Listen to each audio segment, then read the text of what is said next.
Hello viewers, welcome to our channel kitchen food blog. আজকে আমি বানাচ্ছি বেগুন আলু দিয়ে ভোলা মাছের ঝোল। আমি এখানে ভোলা মাছ নিয়ে নিয়েছি, দিয়ে দিচ্ছি একটু লবণ, একটু হলুদ আর একটু লঙ্কা গুঁড়ো দিয়ে আমি এটাকে মাখিয়ে রাখবো।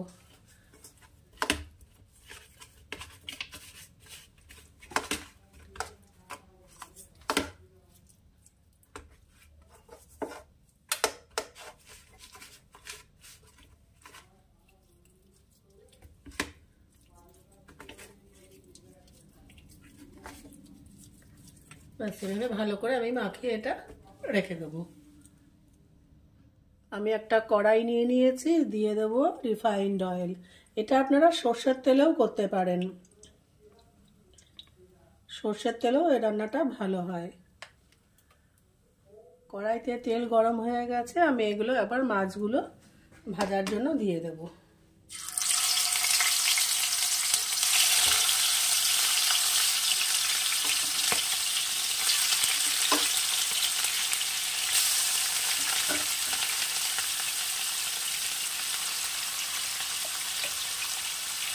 আপনারা চেষ্টা করবেন এটাকে সর্ষের তেলে মাস্টার্ড অয়েলে রান্না করতে। আমার কাছে এই মুহূর্তে মাস্টার্ড অয়েল স্টকে নেই, সেই জন্য আমি রিফাইন্ড অয়েল দিয়ে করছি। মাছগুলো আমি লাল করে ভেজে নেব। মাছটা এখানে আমার ভাজা হয়ে গেছে, কড়া করে ভেজে নিয়েছি। মাছটাকে তুলে রাখবো। তাতে ভোলা মাছ ভাজার সময় একটু সাবধান, এটা কিন্তু খুব তেল ফাটে।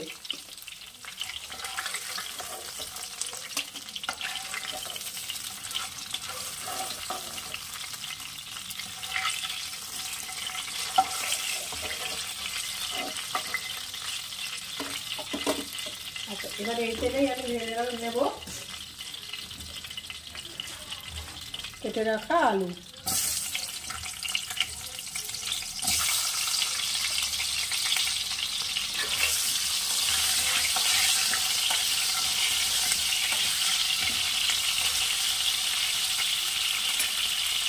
সাথে দিয়ে দেবো কেটে রাখা বেগুন, একসাথেই দিয়ে দেবো।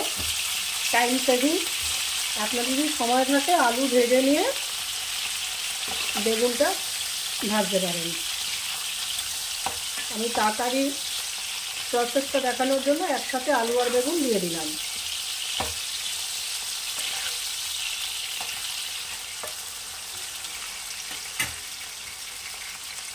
এখানে আলু বেগুন ভাজা হয়ে গেছে, আমি এটাকে এবারে তুলে রাখবো।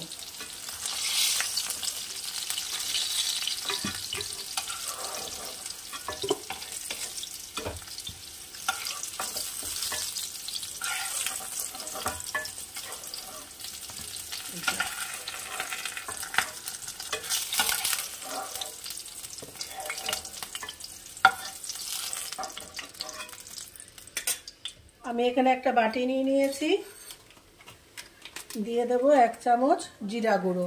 আমার যে পরিমাণ মাছ আমি সেই পরিমাণ অনুযায়ী মশলা দিচ্ছি।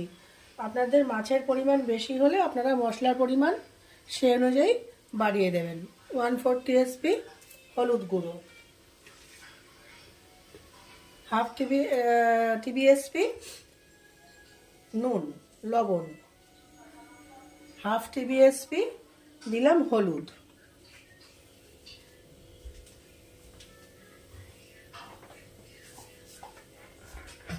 এবার আমি এটাকে একটু জল দিয়ে একটা ঘন পেস্ট করে পাশে রেখে দেব। ঘন পেস্ট করে পাশে রেখে দেব।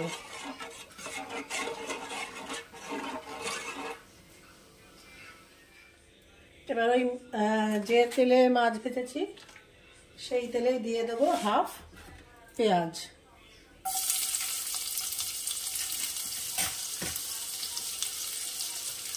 হাফ পেঁয়াজ দিলাম।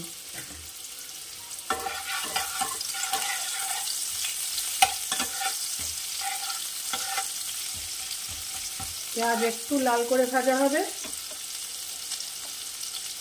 আমার রেসিপিগুলি যদি আপনাদের ভালো লেগে থাকে তাহলে আমার চ্যানেলটিকে অবশ্যই সাবস্ক্রাইব, লাইক, শেয়ার ও কমেন্ট করবেন। এই ভোলা মাছ অনেকভাবে রান্না করা যায়, তার মধ্যে একটা আমি আজকে দেখাচ্ছি এই বেগুন আলু দিয়ে ঝোল। অনেক টাইপের ভোলা মাছ রান্না হয়।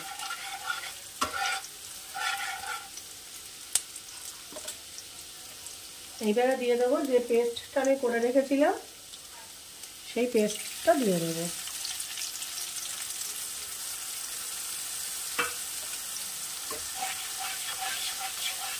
মশলাটা একটু কষবে, তারপরে ফিরে আসছি। মশলা কষানো হয়ে গেছে, এবারে আমি দিয়ে দেবো এখানে সবার আগে দেবো ভেজে রেখে দেওয়া আলু।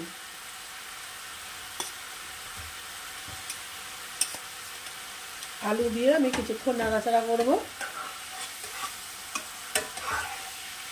গ্যাস আমার পুরো হাই ফ্লেমেই আছে।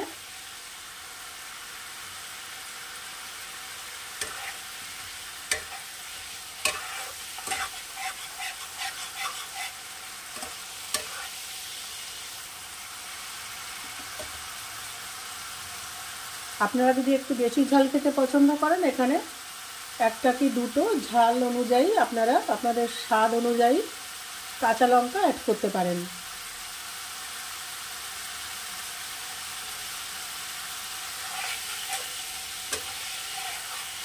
মশলা কষে গেছে, এই যে সাইড দিয়ে তেল ছাড়া শুরু করে দিয়েছে। আমি যে বাটিতে মশলা গুলেছিলাম সেই বাটিতেই আমি 1.5 কাপ মতো জল দিয়ে দিচ্ছি।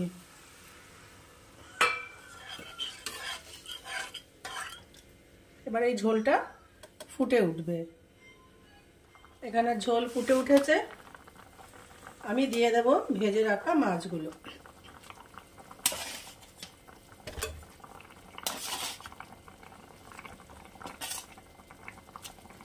আপনারা এখানে লবণ ঝাল আপনাদের স্বাদ অনুযায়ী অ্যাড করবেন।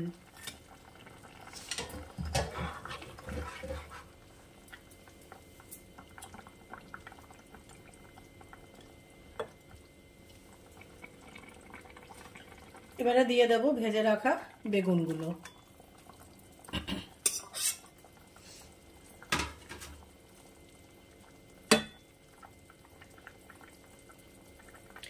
আচ্ছা, এবারে হচ্ছে আপনারা যদি শীতকালে ধনেপাতা খেতে পছন্দ করেন তাহলে আপনারা এখানে ধনেপাতা কুচি দিতে পারেন।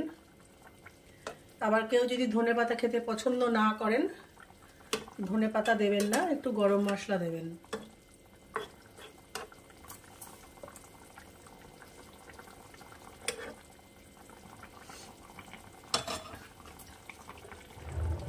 এবারে একটু দিয়ে দেব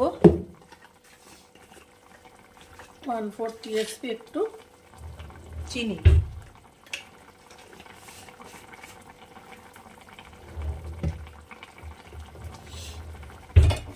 আমার শাশুড়ি মাতা যেমন ধনেপাতা পছন্দ করেন না, সেজন্য সব রান্নায় ধনেপাতা দেওয়া যায় না। তাও এখন একটু একটু ধনেপাতা খান উনি। আগে তো একদমই খেতেন না, ধনেপাতা যে রান্নাতে দেওয়া হতো সেই রান্না উনি খেতেন না। আচ্ছা, হয়ে এসছে মাছের ঝোল।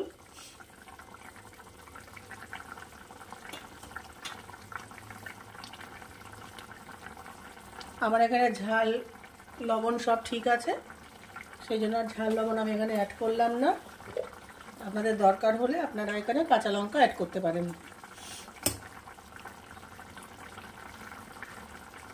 এবারে দিয়ে দেবো একটু গরম মশলা। গরম মশলা দেবো না ধনেপাতা কুচি দেবো চিন্তা করছি, দেখি জিজ্ঞাসা করে নিই কী দিয়ে খাবে, গরম মশলা দিয়ে খাবে না ধনেপাতা দেবো। আমি জিজ্ঞাসা করে ফিরে আসছি। আমি ফিরে এসেছি আপনাদের কাছে আবার। ধনেপাতা ভোটাভুটিতে জিতেছে, তাই দিয়ে দিচ্ছি ধনেপাতা। অল্প করেই দিচ্ছি, কেননা আমার ছেলের আবার ধনেপাতা পছন্দ নয়। সে আবার সোশ্যাল মিডিয়ায় একটা মিম ঘুরে বেড়াচ্ছিল কিছুদিন ধরে, যে আমার মা তরকারির মধ্যে ধনেপাতা দেয় না, ধনেপাতার মধ্যে তরকারি দেয়। মানে আমি ধনেপাতাটা পছন্দ করি বলে সব কিছুতে একটু বেশি ধনেপাতা দেই, সেই জন্য আমাকে ওটা শেয়ার করেছিল।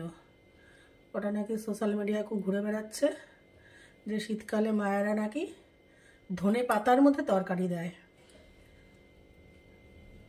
মানে তরকারির মধ্যে ধনে পাতা দেয় না, তাই অল্প করেই একটু ধনে পাতা দিয়ে দিলাম। আমার তৈরি আলু বেগুন দিয়ে পাতলা ভোলা মাছের ঝোল আমি প্লেটিং করে আপনাদের কাছে নিয়ে আসছি।